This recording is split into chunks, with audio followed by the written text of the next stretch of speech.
안녕하세요. 라뮤스의 인류 이야기입니다. 저는 몇 년 전에 런던의 대형 박물관에 방문했던 적이 있습니다. 저는 고대 문명의 역사와 문화에 관심이 많기에 유럽의 유명 박물관들에 방문하면 고대 그리스, 로마, 이집트, 메소포타미아관을 주로 구경합니다. 어느 날은 우연히 대형 박물관의 고대 이집트 전시실에서 정말 특별한 유물들을 보게 되었습니다.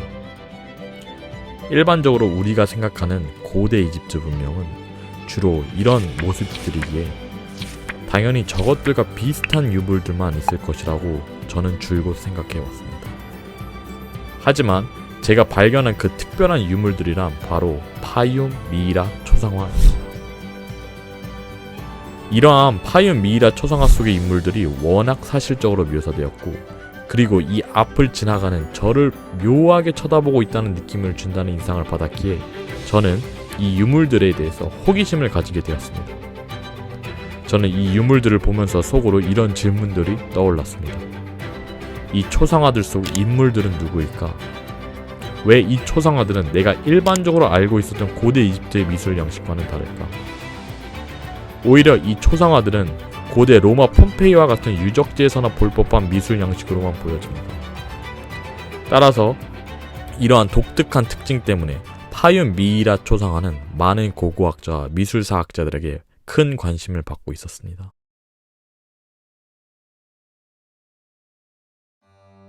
파얰 미이라 초상화 세상에 알려지다. 파얰 미이라 초상화는 1887년에 이집트 파얰이라고 불리는 지역 근처의 오아시스 부근에서 영국의 저명한 고고학자인 플린더스 패트리에 의해서 발견됩니다. 패트리는 기원전 1세기경에 고대 이집트 로마 점령기 때 만들어진 네크로폴리스를 발굴하던 중 벽돌로 지어진 한 무덤에서 미라 항구와 같이 놓여 있었던 초상화를 발견했습니다. 이 초상화는 옅은 회색 바탕에 고전적 스타일의 옷과 머리 모양을 한 젊은 여인이 그려져 있었습니다.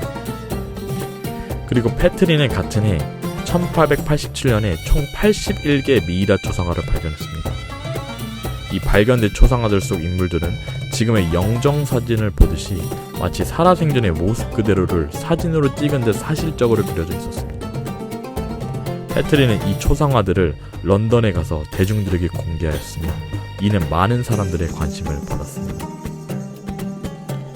이후 패트리는 이집트 발굴 탐사의 경쟁 상대인 독일과 이집트 미술품 수집가들로부터 더 있을지도 모르는 파얰 미이라 초상화들을 빼앗기지 않기 위해서 1910년에 다시 파얰의 발굴지로 돌아가 또 다른 70개의 초상화들을 발견했습니다. 사실 패트리는 이 미이라 초상화를 최초로 발견한 서양 사람은 아니었습니다. 이미 그 전에 17세기 초에 이탈리아인 탐험가인 피에트로 델 발이 현재 이집트 수도인 카이로 남부의 사카라라고 불리는 지역을 방문했을 때 최초로 이 초상화들을 발견했습니다. 하지만 파얰 미이라 초상화와 관련하여 제대로 된 발굴법과 보고서 작성을 통해서 학계 최초로 보고한 서양 사람이자 고고학자는 오로지 패트리였습니다. 이후 고대 그리스, 로마, 이집트 양식이 혼합된 독특한 양식의 미술 기법이 사용된 파얰 미이라 초상화들은 학계에 집중적인 관심을 받게 되었습니다. 이러한 다양한 문화의 양식이 혼합된 미술 기법은 훗날 유럽 기독교 예술에도 많은 영향을 주었다고 학자들은 말합니다. 이집트 파얰이라는 지역은 패트리의 미이라 초상화가 발견된 파얰이라고 불리는 지역은 이집트 수도 카이로에서 서남쪽으로 97km 떨어져 있는 서사하라 사막과 나일강 사이에 위치하고 있습니다. 파얰은 본래 고대 이집트 파라오 통치 기간 동안 쉐댓이라고 불리었으며 이후 기원전 332년에 마케도니아 제국의 알렉산더 대왕에 의해서 그 일대를 포함한 이집트 전체가 정복되었습니다. 그리고 이후 이집트는 그리스계 왕조인 프톨레미 왕조가 들어서며 약 300년 동안 지배를 받게 되었습니다. 이 기간 동안 파얰 지역에는 왕성한 개간 사업이 진행되었으며 이에 따라서 이집트의 최대 곡창지대가 될 수 있었습니다. 이러한 결과로 프톨레미 왕조의 이집트가 경제적으로 풍요로워지자 다양한 인접 지역의 주민들과 외국인들의 유입이 활발해졌으며 따라서 파얰은 이집트 내에서도 그리스인, 로마인들을 포함하는 가장 다문화적인 도시로 성장할 수 있습니다. 이러한 다문화적인 배경 속에서 이집트의 예술, 종교, 언어에도 많은 변화가 일어나기 시작합니다. 고고학적으로 알려진 바에 의하면 이 당시 파얰 대부분의 주민들은 그리스어로 쓰고 말할 줄 알았다고 합니다. 이들 중 안티우스, 폴리온, 소테르, 이린과 같은 그리스식 이름을 쓰는 사람들이 있었으며 암모니우스와 같은 그리스식 이름과 이집트식 이름을 혼합한 이름을 쓰는 사람들이 있었습니다.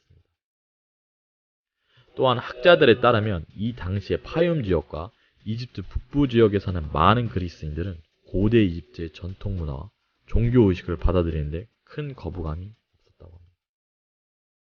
이 지역에 살았던 많은 그리스인들은 고대 이집트 4, 5세기 신인 오시리스를 숭배했으며 이집트식으로 장례 의식을 치르기도 했습니다. 예를 들면 고대 그리스 로마 세계에서는 화장이 가장 일반적인 장례 풍습이었는데도 불구하고 파얰 지역에 정착한 많은 그리스인들은 이집트인들의 미이라 풍습을 따랐습니다. 전통과 진보 사이. 고대 이집트에서 미이라를 만드는 관습은 이미 기원전 2130년도에 끝난 고왕국 시대의 엘리트층에서부터 전해져 내려왔습니다.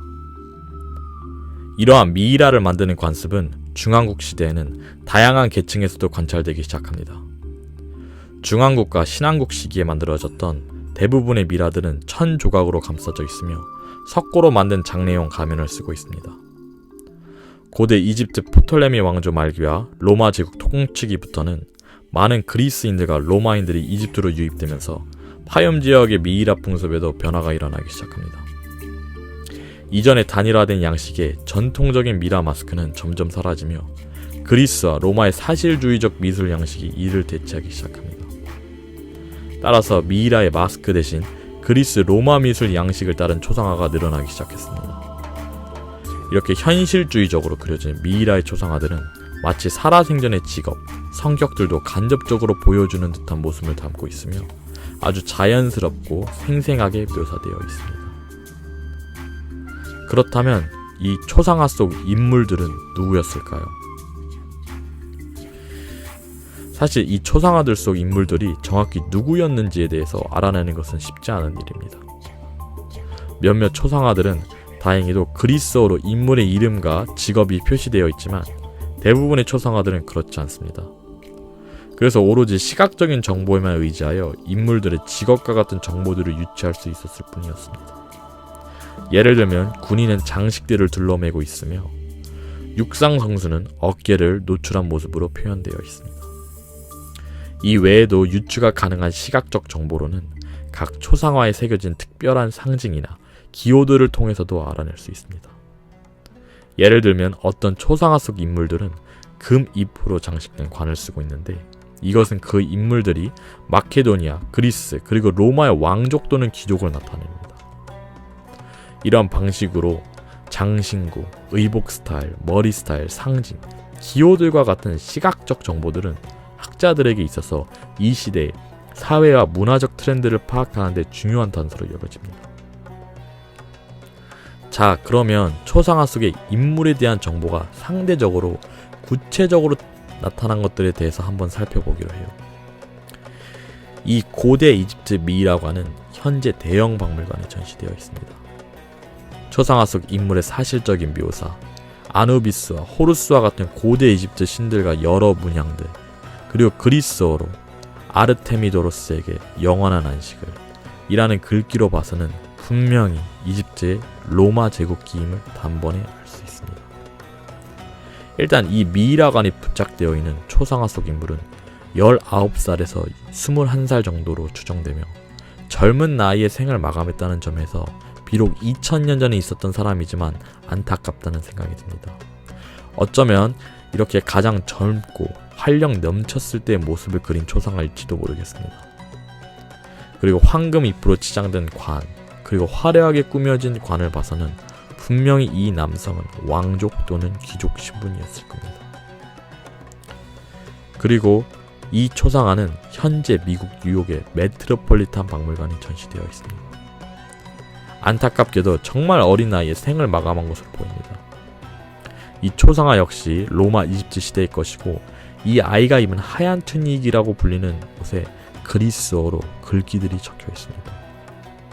아직 정확하게 이 글귀들이 전부 다 해석된 것은 아니지만 학자들이 일관되게 읽을 수 있는 것은 유티케스, 카사니오스의 자유인이고 그 다음 글귀에는 확실하진 않지만 헤라클레이데스 에반도로스의 아들 또는 헤라클레이데스 에반드로스의 아들이라고 적혀있고 그 다음 줄에는 내가 서명했다 라고 쓰여 있습니다.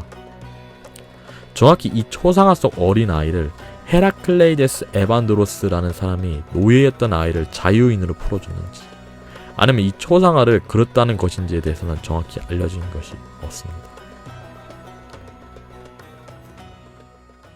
파이온 미이라 초상화의 끝 그리고 그 이후 이렇게 사실적인 이집트의 미이라 초상화 풍습도 결국 시간이 흐르면서 막을 내리게 됩니다. 기원후 4세기 말 테오도시우스 황제 1세가 로마 제국을 통치하게 되고 제국 전체적으로 기독교를 국교화 및 공고화시키기 위해서 이집트의 죽은 자를 미래화시키는 관습을 폐지하였습니다. 그리고 무려 1000년 이상 동안 지속되어 왔던 고대 이집트의 종교의식은 이로써 막을 내렸지만 파이온 미이라 초상화의 표현 및 판화 기법은 후대에도 계속해서 이어집니다. 이 파이온 미이라 초상화에서 나타나는 주요 특징들, 즉 판화, 다양한 인물 표현 기법, 큰 눈, 그리고 황금색 입 등은 이후 이집트 콥트교, 비잔틴 미술 양식, 중세 기독교 미술, 그리고 르네상스 유럽 미술 양식까지 수세기 동안 나타납니다. 이처럼 파이온 미이라 초상화는 미술사적으로 큰 가치를 지니고 있으며 이는 현대에 사는 우리가 과거의 모습을 좀 더 구체적으로 볼 수 있는 중요한 인류의 역사적 유물입니다. 현재까지 약 1000여 점의 이집트 미이라 초상화 판화가 런던, 파리, 이집트, 베를린, 로스앤젤레스를 포함한 전 세계의 많은 박물관에 전시되고 있습니다.